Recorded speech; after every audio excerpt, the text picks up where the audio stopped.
rồi lên ấy rồi video như là ok rồi tôi kể không tôi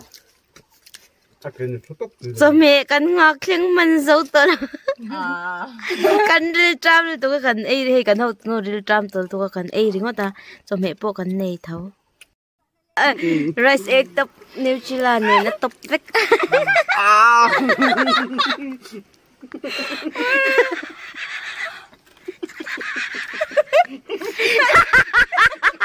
ôi cần này nó tục cái cầm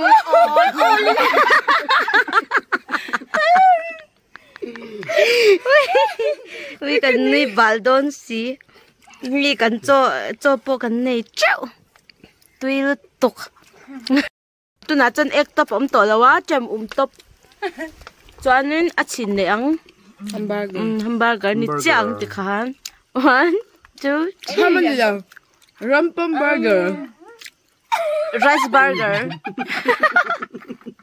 abahan tui don eta kapula mi han lungai mel te bacho ya ngai tia so me tui thot lo tui hi in informing masih hi kan eh na so betul tuk amam ni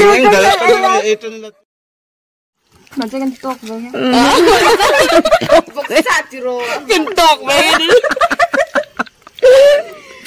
ôi ha ấy về mèo anh gọi là chân nghe cái đó nè thì thiệt quá là mông lai ở giống đều á này Korean chẳng thổ biển được ấy không có tiền đi coi Korean đi tốt này mà ngập bị ngay em chắc orang tuy lệ thôi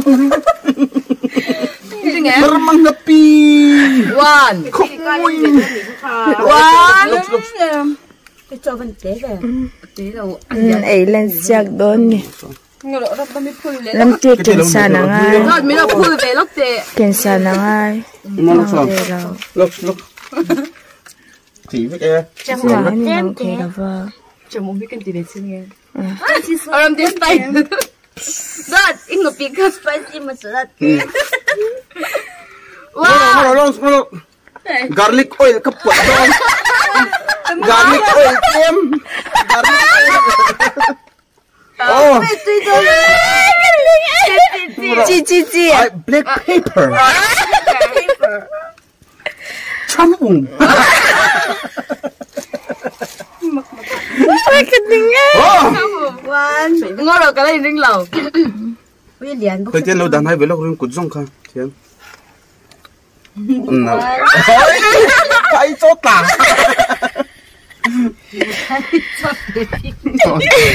Roulette tu nè. One, two, three.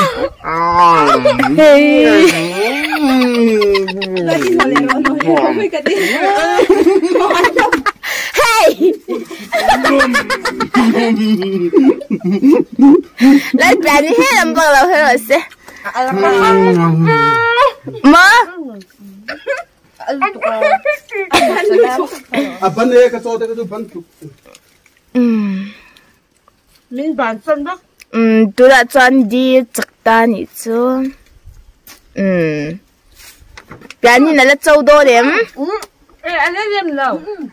Em là lem lẩu tôi nghe lem massage. Môi. Phải phát tòng. Chứ tôi làm được cái nào bao nhiêu không được rồi. Vậy thì bà tổ lộn. Bà chơi thì chết chắc xin. Vậy thì này rồi biết rồi. Vậy nhà tôi còn thấy giống vậy tôi đọc không phân khẩn. Aman tui te lun lem tro. Thế hiện ấy dấu lẩu ta nhỉ chứ mà. Ai được lẩu hiền. Cái chỗ cái tủ lẩu hết tiền hết chỗ. Cái chồng không biết bị thế. Chồng mới bị lẩu. Chồng ta đi thì đấy. Tôi ăn là em để đôi nhỉ he. Cake ăn lấy để đôi cake. Gì cái phu rồi.